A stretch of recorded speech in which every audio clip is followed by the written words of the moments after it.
are listening to a free version of Majority Report with Sam Steeder.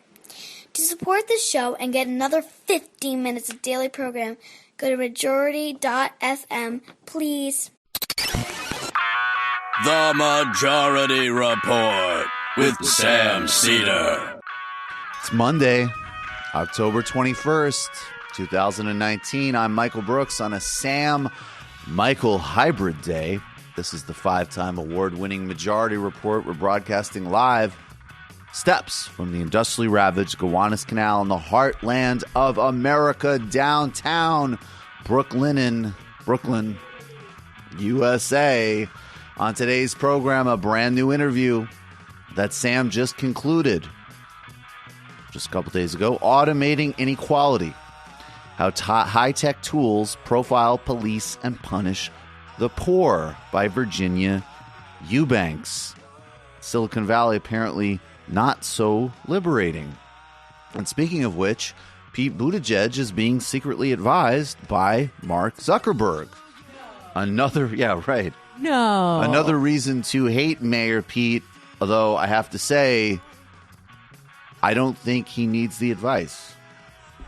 To help with connectivity, Brendan and Jamie here, Matt on a waterboat trip, Kurdish forces deport border as part of a so-called ceasefire with the Turks, U.S. troops redeploying to Kurdish Iraq, where they are greeted with epithets and stones for abandoning the northern Syria's Kurds.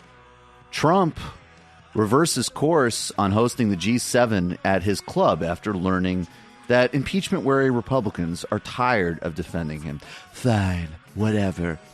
Bernie Sanders packed Queensbridge.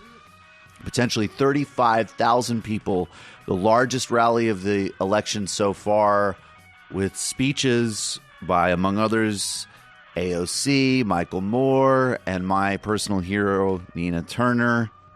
Incredible momentum. It was all right. It was all right. It was not bad. Peace Now activists suggest that the Warren campaign, in addition to its public shakiness on justice for Palestinians, is playing a double game between public statements and AIPAC. Chile anti-austerity protests take aim at the economic reforms that never happened even after the removal of the Pinochet regime. Solidarity in Lebanon and Iraq. Anti-austerity protests, which reflect what happened in Syria, are taking place across the Middle East, and in Iraq and Lebanon, taking place across class and sectarian lines. That very same agent of Facebook, Pete Buttigieg, is surging in Iowa. UN chief strongly condemns a mosque attack which killed 62 in Afghanistan. Evo Morales leading in the polls in the first round of voting in Bolivia, but they are likely headed to a second round. And Elizabeth Warren, I guess, is going to release her own health care plan. I thought she was on board for Medicare for All. We'll see what she puts together. All that. And Joe Biden still hemorrhaging money from private flights. Maybe if that isn't even true, I just wanted to say it again because it's very funny. All that and more on today's Majority Report. Brendan on the board. Howdy, Michael. How's it going? How are you feeling? I'm doing well. I am assuming the Leckian powers of the board today and feeling very powerful. You feeling that energy? I really am. You were not at the Sanders rally this weekend. You were out living good life. I had some prior engagements, but everything I heard and all the people I saw on the subway who I talked to going throughout the city seemed to have a great time. And, you know, we got a lot of clips from it today, so stay tuned. And one major missed opportunity at the Sanders rally. And I was talking about on my show how the television advertisements for Sanders are not as good in this cycle, and they really need to up that game. TV still matters. And not bringing him out to one mic in Queensbridge was an incredible missed opportunity. Oh, Back in Black was good, though. That was hilarious. The fact that Bernie actually did come out to AC/DC cracked me up. But I'm Back in Black. It should have been one mic. He was right literally next to the Queensbridge projects, and he's a one mic guy. Like, all I need is one healthcare plan, one mic, one movement. Like, Bernie's been one mic for decades while everybody else was being mediocre. Jamie, what did you think? I thought it was pretty good. I got to say, I'm skeptical of electoralism, as you know. When it's the phrase "a working class revolution" at the ballot box kind of makes me sad at the end of it. But I think this is really important. He's the best chance we got on a presidential electoral level, and he's talking about class politics and unions and and racial justice, and it's really good. I loved what Matt Chrisman, who I actually ran into there. I loved that he just tweeted out, can't think of a much more privileged than seeing the single best chance to shift our political horizons and provide real material benefits to millions of people than we've ever had, and go, meh. Those are precisely my sentiments. Chrisman definitely gets the retweet and quote on that. All right, but there's also an election taking place in Canada today. Canada has the advantage of potentially being able to elect a coalition government. I have no doubt that as NDP leader Jagmeet Singh surges in the polls, Justin Trudeau will be, first Justin would ignore him, then he will ridicule him, then he will put on makeup to look like him. And you have an opportunity to vote for NDP. By the way, Jagmeet Singh is the only leader, certainly not the Greens. The Greens, which are a horrific bourgeoisie mess with incredibly embarrassing marketing. They're the only party leader who has said that he will never coalition with the conservative ascendancy. So you are voting against Andrew Scheer if you vote for NDP. And likely it could be a liberal NDP coalition. Here is Jagmeet Singh, the last rally of the campaign, I believe. Last campaign video is campaign released. Look, I mean, I have my critiques, but he's putting something on the ballot in Canada that is unprecedented and reflects this broader global pattern. And it's been nice to see him take off. Friends, I want to talk to you about what's at stake in this election and why it matters so much.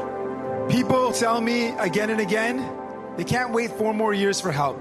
And they're demanding that governments take action. On October 21st, no matter what Canadians choose, I want Canadians to win. In your life, think about the times you made a decision where you chose something out of fear. And think about the times when you took that chance, what happened, and how much your life became better. I want to say in this election, you can vote for what you believe in. The Conservatives have made their choice to help out the rich and powerful. Justin Trudeau has made his choice to help out the big polluters and the wealthiest corporations. They've chosen those at the very top. In this election, I choose you. I choose all of you.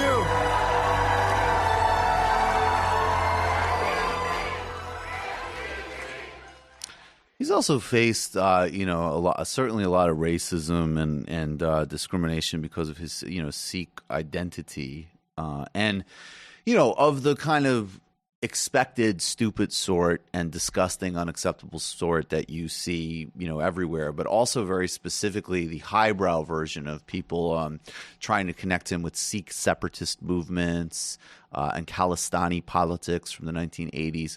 And I think it's worth actually noting that there's actually a very strong wellspring in the Sikh tradition that overlaps and reinforces the type of social democratic message that he's putting forward.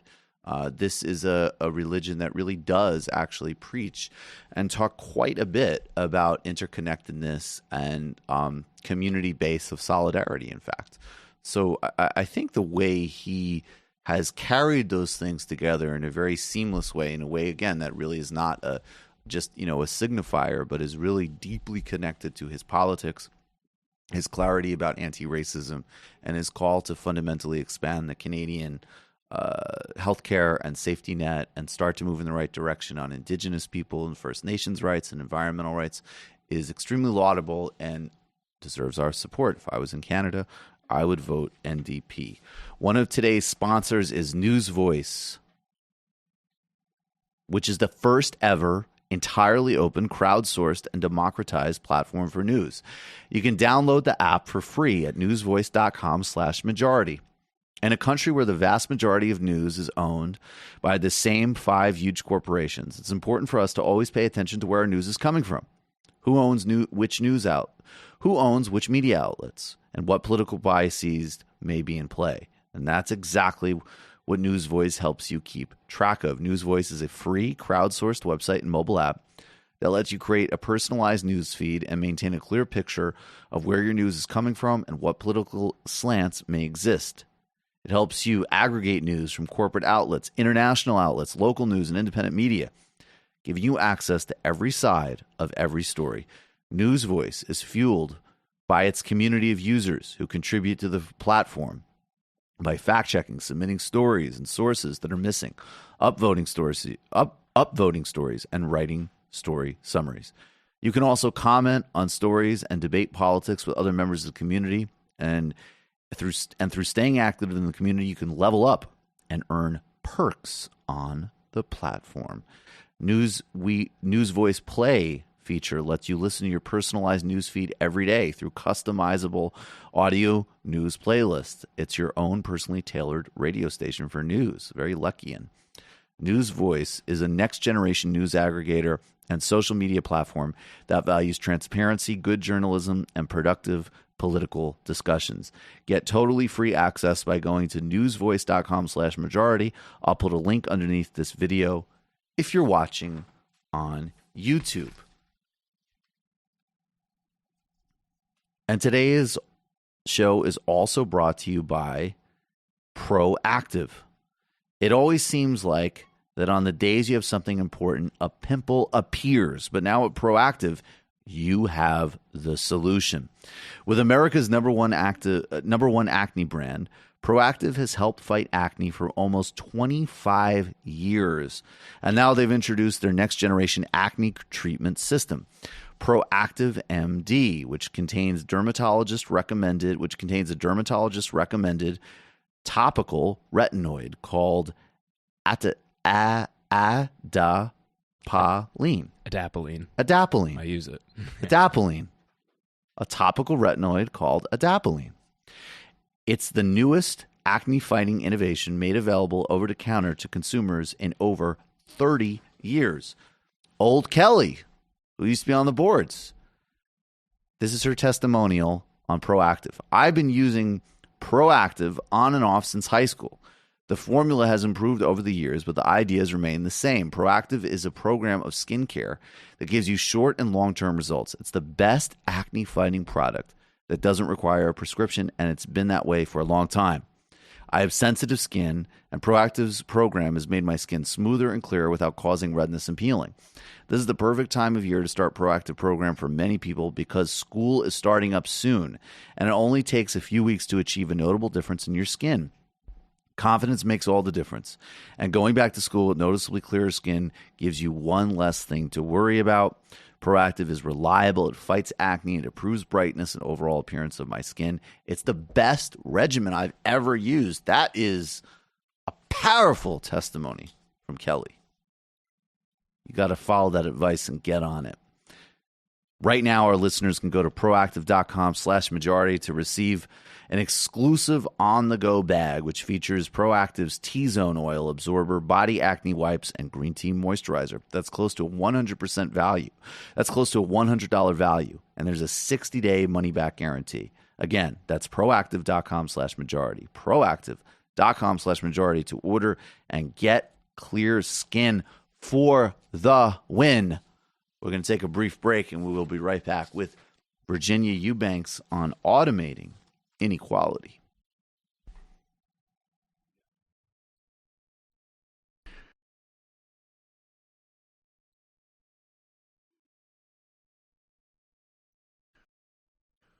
We are back. Sam Seder on the Majority Report on the phone. It's a pleasure to welcome to the program Virginia Eubanks. She's an associate professor of political science at the University of Albany, SUNY, and the author of, among other books, Automating Inequality, How High-Tech Tools Profile, Police, and Punish the Poor. Virginia, welcome to the program. Sam, thank you so much. I'm really excited to be here. Now, your first chapter is From Poorhouse to Database. Just will you remind people, just because you're using it as an important metaphor, I think here, what is a poorhouse? Yeah, so it's amazing because we all kind of know what a poorhouse is because it shows up in our language, right? Like, oh, you kids are going to send me to the poorhouse. Or it shows up on our roads, right? There's still roads in many communities called like Poor Farm Road or Poorhouse Road. But we also kind of don't know what they are. So it's this really interesting sort of cultural phenomena, I think, of the way we think about poorhouses. And I use the digital poorhouse as sort of a metaphor in the book because I think the tools that I'm looking at in public assistance are really sort of more evolution than revolution. And I really wanted to put the tools in context. And that context ends up going way, way, way back in our history, like as far back as 1819, if not earlier. And basically what was happening in 1819 is this huge economic depression, this economic dislocation, and economic elites did what they do when this happens, and they sort of put out a bunch of studies, and the question they were asking in the studies was, like, what's the problem really? Is it poverty, that is sort of lack of access to resources, or is it pauperism, which meant at the time sort of that you would ask for help when you were struggling economically. And not surprisingly, for a bunch of studies that came out of Harvard and Yale, the studies all came back saying, you know, the real problem is not poverty, it's pauperism. It's the fact that people are asking for support. And so they invented at the time sort of a solution for that problem, which was to create this system of county poorhouses, which were brick and mortar institutions that basically incarcerated poor people as a condition for receiving help. So in order to enter the poorhouse, if you had the right at the time, you had to give up your right to vote and hold office. You couldn't marry. You were separated from your children, who were then sort of farmed out as free labor as domestics and agricultural laborers. And also the death rates at some of these institutions were really astronomical, like 30% a year. So that distinction that poorhouses created, the sort of deep social programming I think we invented at that time, is this idea that the first thing our public services should do is make distinctions between the sort of deserving and the undeserving poor.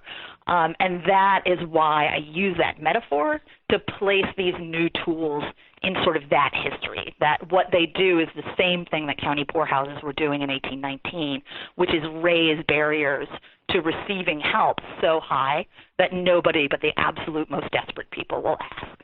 Yeah, it's fascinating. And I have to admit, like, you know, I was exactly one of those people who would use, you know, sort of new poorhouse. I was in the concept, but I had no idea until reading your book about the, you know, where I start to that notion of poorhouses being basically reformatories. And we definitely hear the echoes of that. Just rhetorically, I can't help but think of Paul Ryan and sort of like his story about the kid who would rather have a lunch rather than, you know, a brown bag lunch rather than free lunch at school. Like there is some type of moral righteousness to not being poor, essentially. Right. Yeah. Or to asking for help. And asking for help is a sign of some lack of moral righteousness or righteousness, period. And so the argument you're making is that we no longer have these poorhouses, but that technology, and I guess you tell me if I'm wrong about this, is creating, is in some way sort of allowing us to reconstruct the poorhouse without it being so clear that's what we're doing. Right. Yeah. So I'd say that What we're really doing is building, so I talk about it in the book as a digital poorhouse, with these sort of new statistical models, with artificial intelligence, with machine learning, algorithmic decision making, specifically in public service programs. So I look at cash assistance and supplemental nutritional assistance or food stamps. I look at homeless services in unhoused communities. And I look at child protective services as well, that we're building these sort of invisible institutions that contain people, like physically in space, that profile their future behavior and that police and surveil their sort of everyday lives. And I think that's very similar to what the poorhouse did in 1819. So, yeah, I do think we're starting to sort of recreate those systems, but in a much harder to see way, which is, I think, one of the things that makes these new tools so dangerous. Yeah, and I want to return to that sort of a broad critique, but first let's go through the examples that you use. You start in Indiana. And like you mentioned, you basically recount the introduction of a new system that essentially governs these various benefits that folks living in poverty get from via the Indiana state government. And you look at. And before you get into the details, I mean, specifically, I want to talk maybe about the Stipes family, and you also a woman, Omega Young, but you made a decision to sort of enter into these processes sort of from the customer base rather than sort of looking at it. The perspective is from the customer base, if you will, as opposed to sort of like the managerial perspective. Yeah, so I think it's really important, particularly just in the last sort of year or two, there's been some really incredible work that's come out that is sort of taking a second look at technological systems like machine learning, like artificial intelligence. Like we're in the middle of like a critical reexamination. I think it's really important, this moment. But one of the things that was frustrating to me about those conversations is that we so rarely heard from the people who are most impacted by these systems. So I think of it as, we usually hear from designers, we often hear from policymakers, sometimes users in the sense of like frontline caseworkers who use the systems, but we pretty much never hear from people who see themselves as targets of these systems. And I think it's just really crucial to hear their voices, both in terms of understanding their experience and understanding their sort of analysis of what's happening, because I find they have a lot less to lose in sort of playing nice around these arguments, and they have some really compelling analyses of like what's happening in the world. And one of the stories I tell at the beginning of the book is actually about some work I did in this area a long time ago now, 20 plus years ago now. So it was probably 2000, and I was sitting in a tech lab that I had helped build with a community of women who lived in basically a single-room occupancy hotel. And I was sort of shooting the breeze with one of the women who had worked on the project with me, and we were talking about technology, and I was asking her about her electronic benefits transfer card, her EBT card, which is the sort of debit-like card you get public assistance benefits on now. And they were new at the time, and so I was asking her about them. And she said, oh, yeah, it's good in some ways. It's a little bit more convenient. Maybe there's less stigma at the grocery store. But also, my caseworker uses the sort of digital record of my purchases that it produces to track all of my movements and question all of my spending. And I must have had this like crazy, shocked, naive look on my face because she just like pointed at me and laughed for like 2 solid minutes. And then she got really serious and she was like, oh, Virginia, you guys should be paying attention to what's happening to us because they're coming for you next.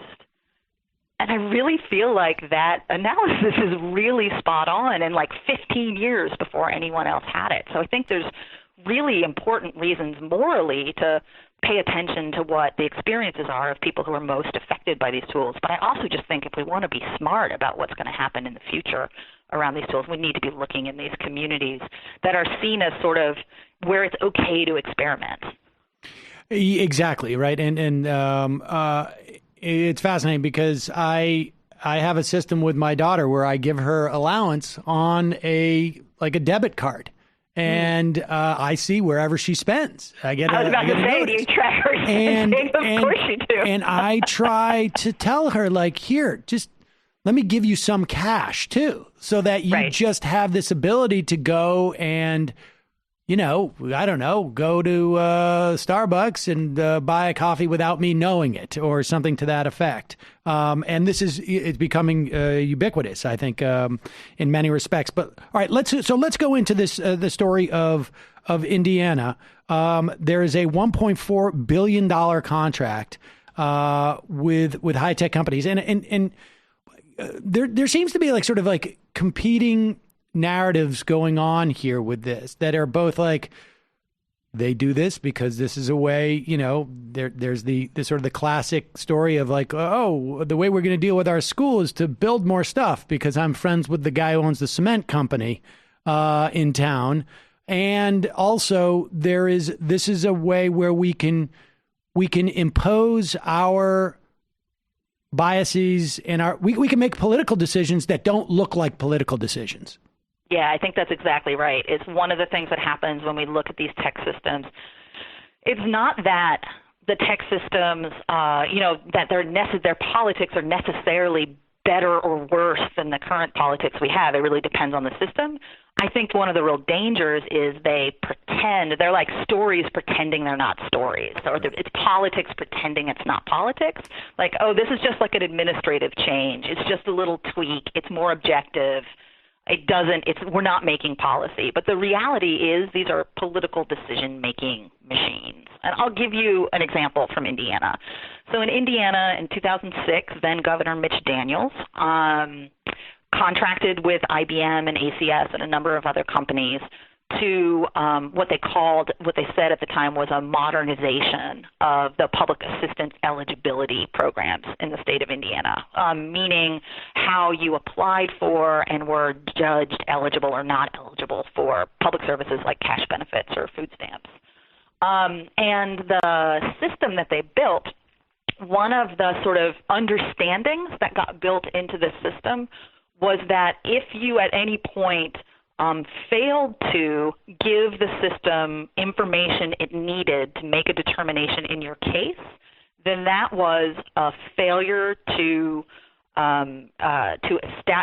basically cooperate in establishing your eligibility for the program, which could then be used as a way to kick you off the program. Because there's this really old rule on the books that basically was there if somebody who was applying just like refused to come to meetings over and over, or was just being so difficult that you had to deny them. They basically built that rule into any kind of failure in the system was understood as this intentional failure to cooperate with establishing eligibility in the program, which was enough reason to deny you services. So, for example, Omega Young was an African-American mother of 2 grown sons. She was on Medicaid. She had, after the new system had been brought online, they moved from one-on-one meetings with caseworkers in person to meetings that were scheduled through sort of a telephone scheduling system, and that you then received a call from a call center, from a worker in a call center to do your eligibility or your recertification interview. So she was unable to make the time they picked for her. She called her county office to say, hey, I can't make that time. They somehow didn't get that message. They called her the call center called her at the set time. She wasn't there. She wasn't there to get the call. And so they checked the box that said failure to cooperate in establishing eligibility. And they denied her all of the benefits that she was already on. So Medicaid, food stamps, free transportation to medical appointments, and which put her in incredible jeopardy because the reason she missed the appointment was she was in the hospital with terminal ovarian cancer. So she was denied all the benefits that were supporting her while she was sick. She actually died on March 1st, 2009. 2 days later, there was a hearing on the denial of her benefits because she did actually appeal that decision. There was a hearing, and they recognized that it was their mistake and returned all of her benefits 2 days after she died. And so this is I guess in the alternate universe, the older universe, she's meeting with a caseworker. She has a direct relationship with them. They understand that she's in the hospital. This is not a time we would schedule it for. I would never cut this person off, the caseworker would react theoretically. You would hope so, right? And certainly frontline discretion in casework has historically been a place where racial discrimination has entered the system, and also discrimination against single parents or people who are sexual minorities or migrants, like lots of places for human bias to enter the system. The reality, though, of the system in Indiana is that it denied 1 million applications in the first 3 years of this experiment, which was more than a 50% increase from the 3 years before the experiment. So that it basically, rather than shifting the way public assistance works, it just sped up sort of the worst parts of the system, which resulted in just incredible human suffering for these families. And to what extent, I mean, when we look at something like this seems to me to be, and certainly, you know, I have some familiar with Pence as governor in Indiana. This seems to be like mission accomplished, right? Like we were able to privatize this funding by paying these tech firms, and we were able to cull our Medicaid rolls. It's block grant. I would assume that they're working on a block grant, and we were able to cull our Medicaid rolls, and we can divert those funds where we want, et cetera, et cetera. Like this is mission accomplished.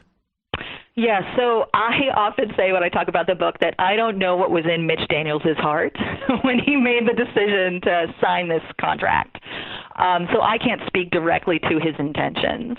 But one of the folks I interviewed for the book, this Medicaid attorney in Bloomington, I think put it really well. He said, look, if we had a system that had been built to deny people on purpose, it wouldn't have worked any better than the system that we got. And so at a certain point, intentions don't really matter. What matters is the impact on people. And that's why it's sort of as the cases in the book develop, the sort of intention gets much murkier, is because I wanted to step people through this process of recognizing, like, it's not necessarily that their politicians are, you know, misusing technology.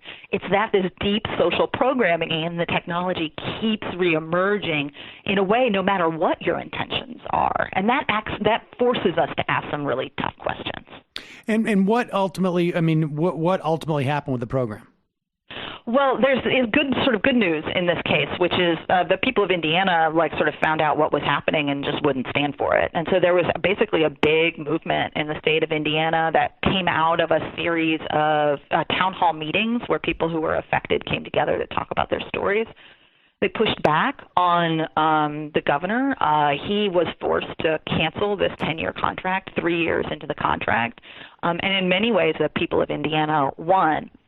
The sort of afterward is a bit sad, though, which is after the governor broke the contract, IBM turned around and sued the state for breach of contract.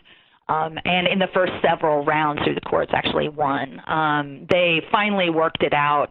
That the damages went in the way of the state, but it wasn't much, as maybe $100 million coming back to the state. They spent $500 million to deny 1 million people benefits in the long run. Unbelievable. All right, well, so let's move to Los Angeles, where you look at the question of housing. Where does the where does the automation, where does the algorithm come in here? Yes, so the system I studied in LA is a system called the Coordinated Entry System, and it's not just happening in Los Angeles. It's actually sort of standard practice just about everywhere in the United States and increasingly abroad as well.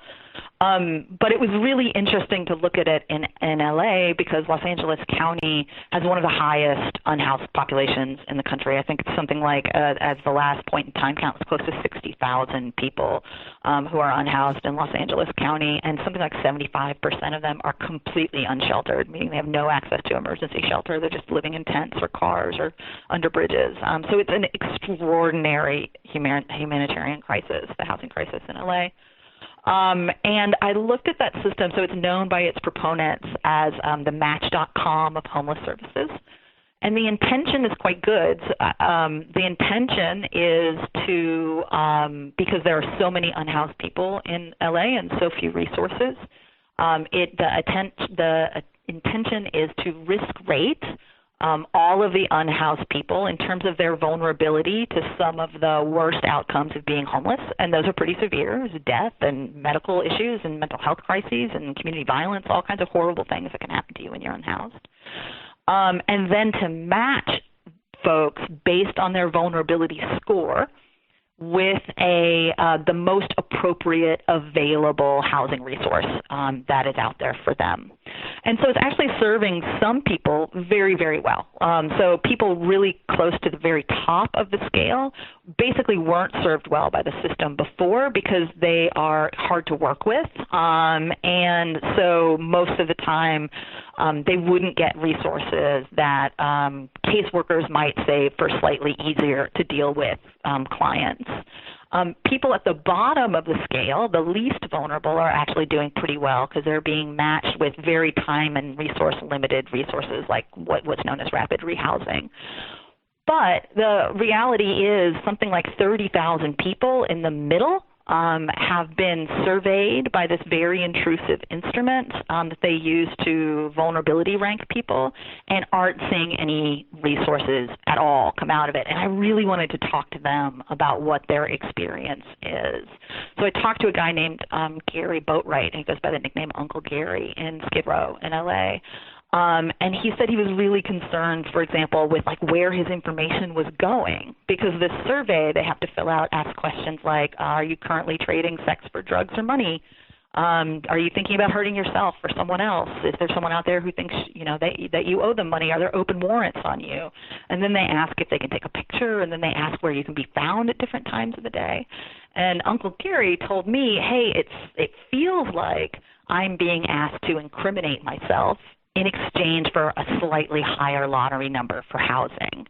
And it's actually, a really good analysis, because it turns out that the database that they keep this information in, it's called the Homeless Management Information Service System, HMIS, under federal data law can be accessed with no warrant, based only on an oral request by law enforcement. So there's some real issues about where this data goes, who it's shared with, and whether or not the people who are giving up their data really have a choice in whether it's really voluntary. They sign an informed consent form, but the reality is this is pretty much the only way to get into housing in Los Angeles County. So everyone's going to say yes, even if they're not comfortable with sharing such intensely personal information about themselves. And this is another example of essentially the policing, right? I mean I think we're basically talking about policing without police. Yeah, so that's definitely how many of the unhoused people I talked to felt about it. There were definitely folks I talked to who were like, this was a gift from God. I'm so glad it happened, because they got housed, and that's a really big deal.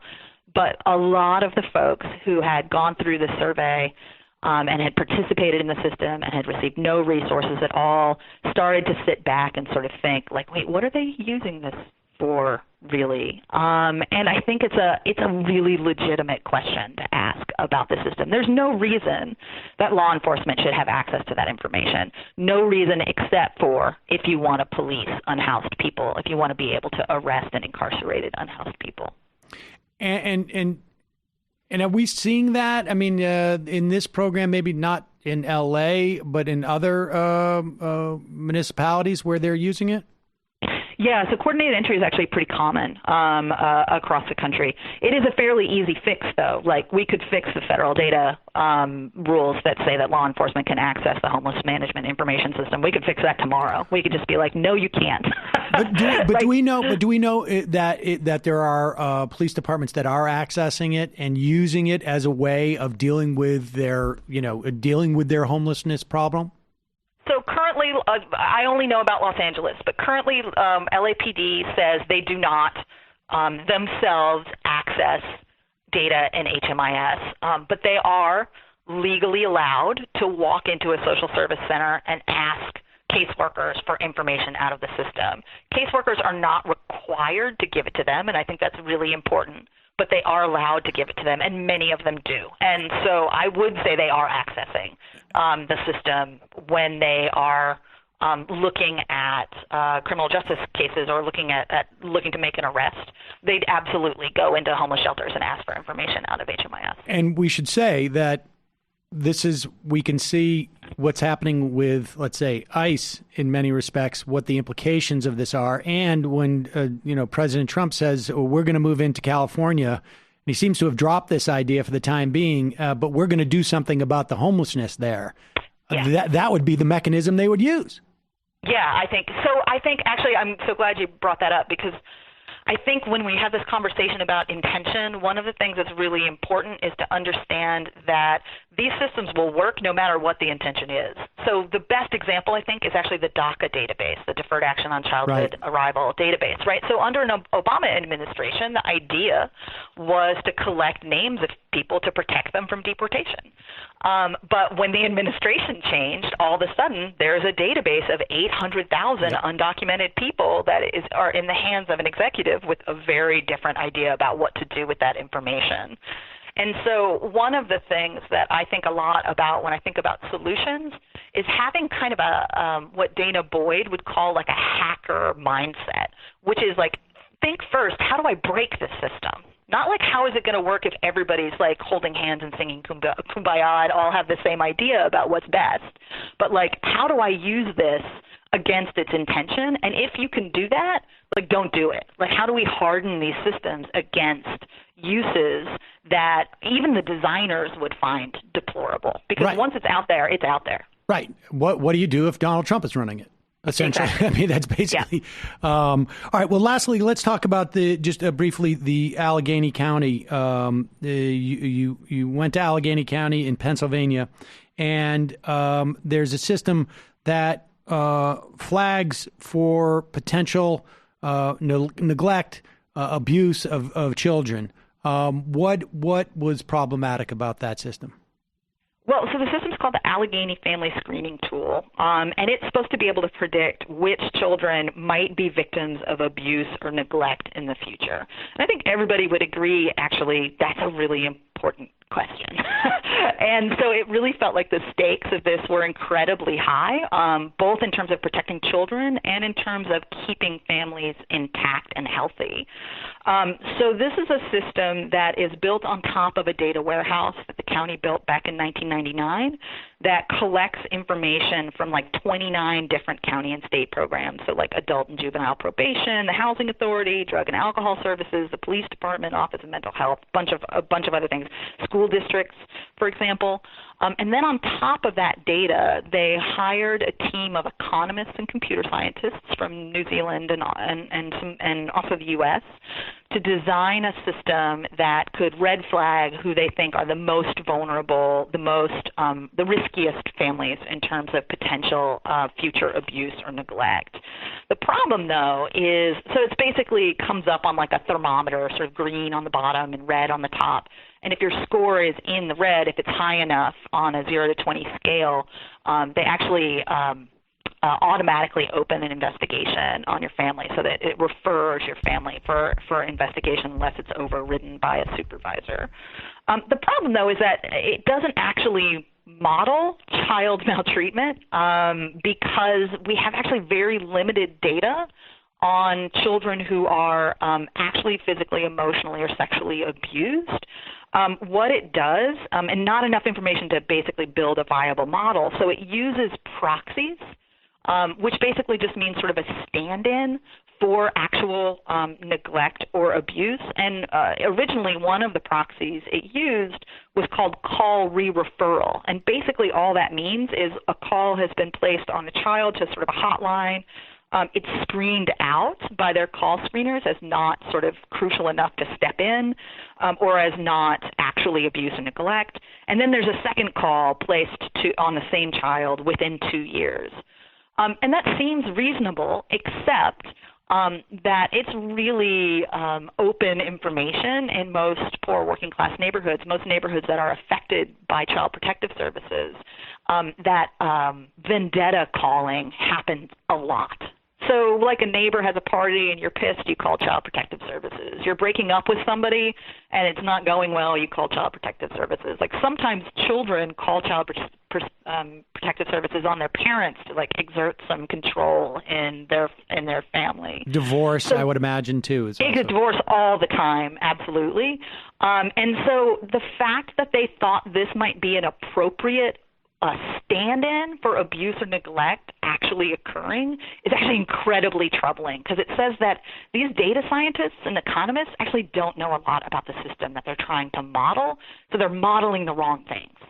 And that gets those choices are made invisible when all call screeners are seeing is this thermometer that says, 17 out of 20. Right. Like it's out of your hands. We're just opening an investigation. Like that doesn't show up.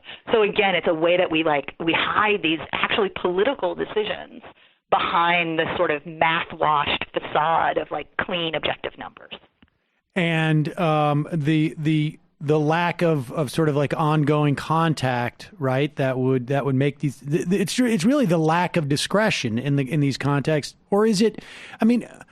So just to broaden out the discussion as we start to wrap up here a little bit, it seems there's like a multitude of problems with these things that range from the assumptions that people make at the beginning that are both political and just sort of, I guess maybe detached, right? I mean, like there's a quality to that Allegheny system, which is sort of indicative of like maybe some elements of education reform, where it's, we're doing this based on data and we don't have any real world educational experience. And so we just, I guess apply a metrics that don't really have anything to do with this. I mean, so there's multiple different levels, it seems to me, that this can go wrong. How do you fix it, or can you? Like, I mean, is it possible to rely on technology to do these things without it obscuring the problems? Yeah, so I think one of the big points that I want people to take away from the book is that we often sort of talk about these systems as disruptors or as equalizers even, right? Like this is evidence-based policymaking. This is more objective. This is removing human discretion. But in the cases that I look at in public services, the reality is they act much more like intensifiers or amplifiers of the systems we already have in place. And so changing the way these technologies operate is not as easy as, having better intentions at the beginning, or even, training computer engineers to understand more about sort of social inequality. But it's going to require really deep cultural and political change. But in the meantime, we need to create systems that do less harm, or we need to give people people in communities to give the ability to have the ability to say no to things that don't fit their community values. So it feels like rather than trying to go the route of taking all of our values out of these technologies, which just means you're building them for the status quo, what we need to do is actually build them with our values front and center. Unfortunately, right now, by default, we're building these systems with only values like efficiency and cost savings. But we should be building them from the point of view of equity, justice, and fairness, and human dignity and self-determination. So you get a really different system if you design from the principle that public services actually should be a floor under everyone. That is a human rights approach that says no one is allowed to, have their family broken up because a parent couldn't afford a child's medication, or like allow someone like Gary Boatwright to live in a tent on the street in Los Angeles for 2 decades. At any point, we can say that's unacceptable. But the reality is these tools just reproduce this idea of the moral thermometer, right? They just say we're coming at this from a triage approach, which says there's not enough resources for everyone. We have to decide who really deserves them. When in reality, the most complicated math is what activist Sherry Honkala calls the belly button algorithm, which is like who deserves housing Do you have a belly button? Then you deserve housing. Right. You deserve food. Do you have a belly button? Right. So the reality is, I believe we're using these systems as a kind of empathy override, right? They allow us to think the most horrifying situations are getting corrected, but everybody else maybe kind of deserves it. And maybe they should go to jail, or maybe they should lose their kids. And the reality is, no one should go to jail for being poor, and no one should lose their kids for being poor. And that's the basic assumption we have to make when we build programs or these digital tools. I mean, I guess these tools, they both function to obscure the values that are inputted into them, but they also, I guess, your book helps put them in stark relief, and certainly is an argument, like you say, for something like the belly button rule, where maybe we don't need a process to determine who is eligible for this. Maybe we should just provide enough that making that process obsolete on some level, so that everybody's eligible, and we just put our resources into that.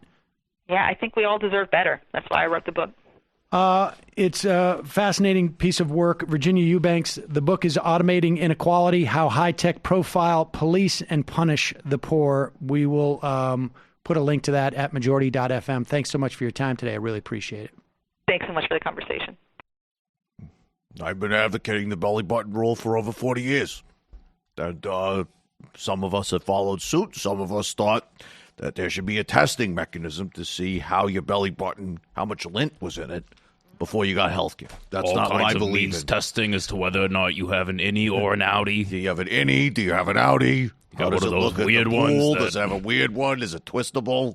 We need to spread the lint around. Whether or not it's a disgusting belly button or a normal one, you should be able to have health care, in my opinion. All right, folks, we're going to go to the fun half, going to touch a little bit on, well, obviously this great Bernie rally, Mike Pompeo having a little bit of a tantrum. What kind of energy did you say he brought, Brendan? Big Paul Manafort type energy. Some Paul Manafort type energy. I used to think, I don't know, yeah, Pompeo's such a bag of shit. He's so disgusting. Jesus Christ, I don't even want to contemplate what that guy's belly button is like. Yuck. But housing, healthcare. Housing, yeah, Mike Pompeo deserves housing and healthcare. And, I mean, you know, there could be some parameters around the housing and healthcare that he deserves. Speaking of which, I would like to acknowledge that I was the one of the ringleaders of the "Lock Him Up" chant at the Bernie rally. I heard that was chant. me. That was me. I was Very proud of you. I was trying to get that started for a long time, and then finally, when the mayor of San Juan was talking about Trump in Puerto Rico, it broke out. Oh, yeah. There were some real energetic folks near me, too, like just yelling all sorts of nice heckles. It was great. Lock him up. Lock him up. But of course, it's like, no, vote him out. Come on, we need that libidinal energy. And incidentally, like, literally, dude should probably be locked up. Oh, yeah. Like, if we're going to lock people up. If we're going to have prisons, we should definitely put Donald Trump in one. Oh, I would be really, actually, it would be even more funny to send him to some type of like enlightened Swedish prison where he had to take like emotional enrichment courses and had like mandated watercoloring. And like, no, stop. I don't want to introspect. Okay. Today's show is brought to you by Proactive, introducing Proactive's next generation acne treatment system. Proactive MD, which contains an innovative dermatologist-recommended topical retinoid called adapalene.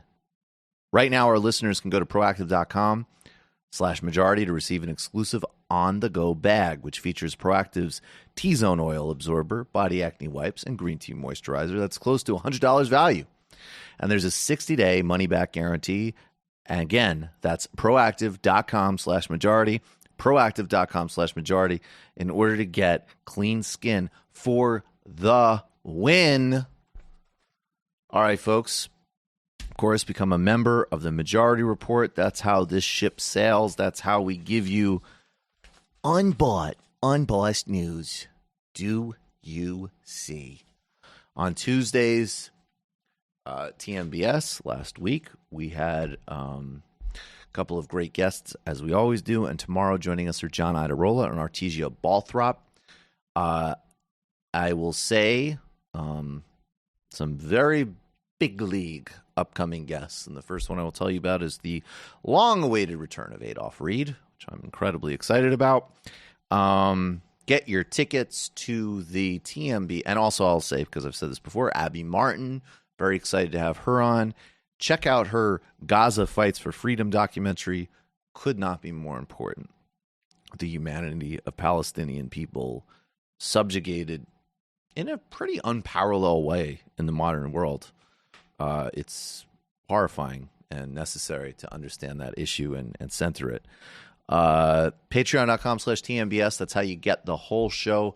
We have 83,000 subs on YouTube, and we want to get to 100,000 as quickly as possible. Helps us spread the word of what we're doing. So Michael Brooks Show on YouTube. We are well over halfway sold out we're still over 4 weeks left to go before the Philly live show. So I'd snag your ticket. World Cafe, November 23rd. Artesia Balthrop, Crystal Ball, Emma Vigeland. World Cafe, link in the show description. No age limits on this one, folks. So people who weren't 21 who wanted to come to the other shows, come along. Bring your folks with you. We'll see you. Jamie. So this week on the Antifada, Andy and I discussed the extremely on-brand day that we had as Goth Socialists, in which we went to the Bernie rally, and then we saw the Misfits at night. It's pretty cool. We had on two guests this week. We had on our friend Sham Khanna, the editor of Commune magazine, to talk about what's in the new issue of Commune.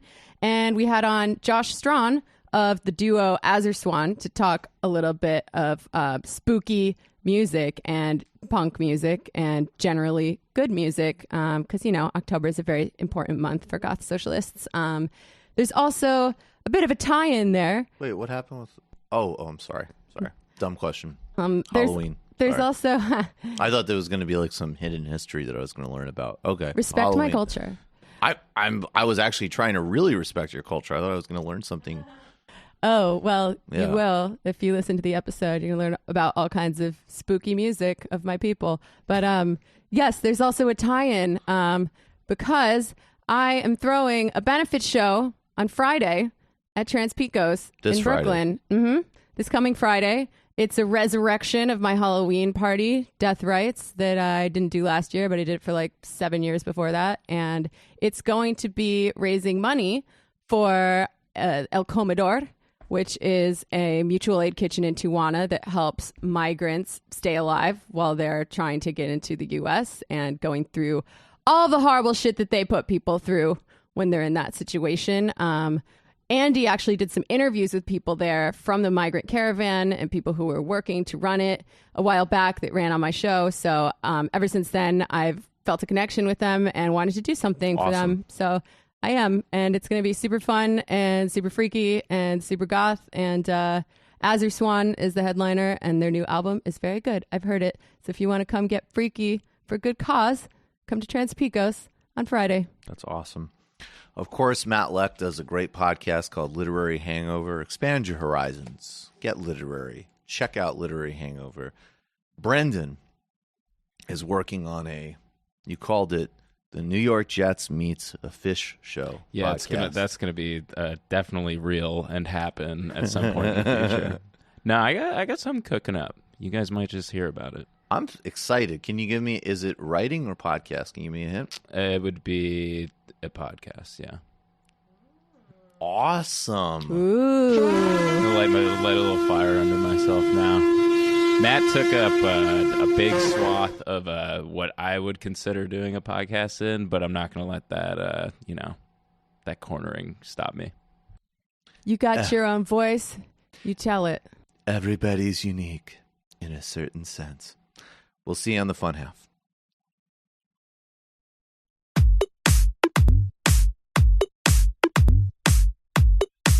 Left is best.